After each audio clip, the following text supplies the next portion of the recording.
Association. Anyways, আমি বুঝতে পারি না যে আসলে ছায়ানট কবে কি রাজনীতি করলো। ঠিক তেমন আমি কিন্তু নিজে বুঝতে পারি না যে নুরুল কবির ভাই, যাকে আমি খুব কাছ থেকে চিনি, উনি কবে, প্লিজ একটু যদি কথা বন্ধ করেন, প্লিজ ভাইরা একটু কথা বন্ধ করেন। নুরুল কবির ভাই কবে ফ্যাসিস্টের সহযোগী হলেন আমি কিন্তু জানি না। আমি ঠিক তেমন ভাবে জানি না যে আমার প্রিয় মতি ভাই উনি কবে কখন প্রথম আলো কবে কার দালালি করলো। আর মাহফুজ ভাই নিজেও লিখেন প্রথম পাতাতেই উনি কবে শেখ হাসিনার অন্য কারো সহযোগী হলেন। এগুলি বড় প্রশ্ন, আমি অন্তত দেখিনি। আর এখানে বলবো, একটু আগে দেখলাম, বলতেই হবে আগের রেজিম যা করেছে অনেক কিছু খারাপ করেছে। আমি ব্যাংকিং সেক্টর রিপ্রেজেন্ট করি, আমাদের সেক্টর তস নস করেছে আগের রেজিম। ঠিক তেমন বর্তমান এই যে কাজগুলো হচ্ছে এটাও একইভাবেই খারাপ। খারাপ সরিয়ে খারাপই যদি হয় বা আরো খারাপ হয়, যেভাবে মাহফুজ ভাই বললেন যে এখন তো বাঁচছে তো দূরের কথা, এখন তো বেঁচে থাকাই প্রশ্ন চলে এসছে, বাঁচতে দিবে কিনা সেই প্রশ্ন এসছে না। প্রধান উপদেষ্টা এটাকে ন্যাক্কারজনক বলেছেন, সে জিনিসটা ভালো। পিনাকি ভট্টাচার্য নিজে ফেসবুকে ভিডিও দিয়েছেন যে উনি এটার মধ্যে ছিলেন না, উনি এটা করতে বলেননি। আমি সরল চোখে ওনার কথা বিশ্বাস করে নিচ্ছি। আমি লেখালেখি জগতেরই মানুষ, উনিও একজন রাইটার, আমি ওনাকে খুব কাছ থেকে লেখক হিসেবেই চিনি। আমি আশা করি যে উনি সত্য কথা বলেছেন, আমার প্রত্যাশা যে উনি মিথ্যা বলেননি। আর এখানে আমার এখন স্পষ্ট মনে পড়ে আগের মন্ত্রী শিক্ষামন্ত্রী দীপুমণি আমাকে দেখা মাত্র চিৎকার করে উঠলেন, মাসুদ আরিফিন আপনার বই প্রথমা থেকে বের হয়, প্রথমা মানে প্রথম আলো, আপনি নিজে বুঝেন না ওরা দেশের শত্রু। তো দ্যাট ওয়াজ প্রথম আলো। আমার সঙ্গে ছিল আমার ব্যাংক চেয়ারম্যান, স্তব্ধ হয়ে গেলেন যে একটা মানুষ দেখা হওয়াত। আমি বললাম আপা আসসালামু আলাইকুম।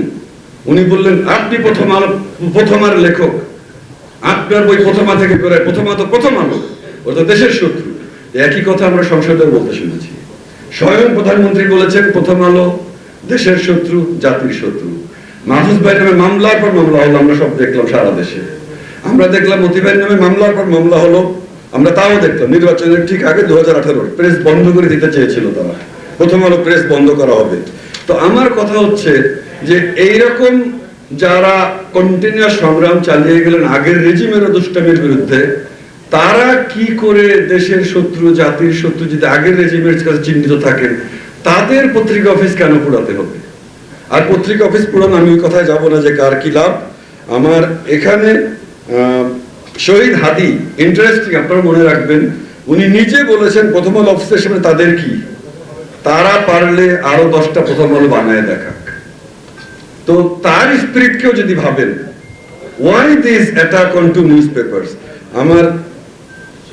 আমার প্লিজ করছি আমি, আই ট্রান্সলেটেড একটা বই, ফ্রান্স কাফকা গল্প সমগ্র।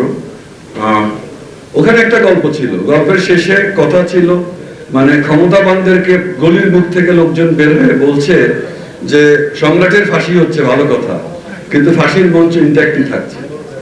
তার মানে হচ্ছে আপনারা কোনো কিছু যদি অর্জন করতে চান, জ্বালিয়ে পুড়িয়ে দিয়ে একটা দেশ সম্পূর্ণ অবিচার অন্যায়ের পথে যেতে পারে না। এটার বিচার ঠিকই হবে।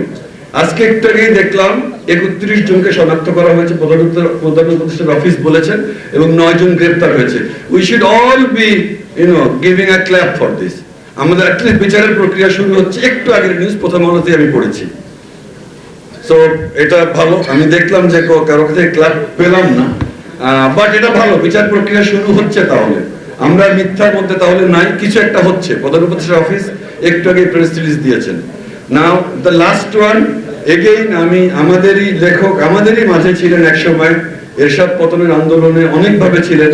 আমি ওই পিনাকিদাকেই আবার বলবো, ওনার উদ্দেশ্যেই বলবো, আমরা কেউই পারফেক্ট না, উই আর ভেরি মাচ একই মানুষ। ন্যায় বিচারের পক্ষে আজকে দাঁড়াই, একই মানুষ আর এক সিজনে চুপ থাকি, একই মানুষ সকালে ভালো, একই মানুষ বিকালে খাওয়া। আমরা কেউই পারফেক্ট না, কোনো প্রথম আলো, কোন মাসুদ আরিফিন, কোন ডেইলি স্টার, কেউই পারফেক্ট না। বাট তার জবাব এটা হতে পারে না, আমাদের কোন ইমপারফেকশন থাকলেও সেটা ডিরেক্টলি আলোচনার মাধ্যমে মোকাবিলা করা উচিত। এটা কোন ধরনের দেশ যে এখানে জ্বালিয়ে পুড়িয়ে দিয়ে তার মোকাবিলা হবে? আমার ওইটাই একটা কথা যে যে আমরা উচিত একটা টলারেন্ট সোসাইটি তৈরি করা, যে সোসাইটিতে ইউ আর স্টিল রেসপেক্টেড। আমি উনাকে বলছি, উনি দাবি করেছেন উনি করেননি, বাট আমি উনাকেই বলছি, we want a tolerant society যেখানে we are all respected and we are tolerated even when I strongly disagree with you and even when I actually don't like you. Thank you so much. Thank you.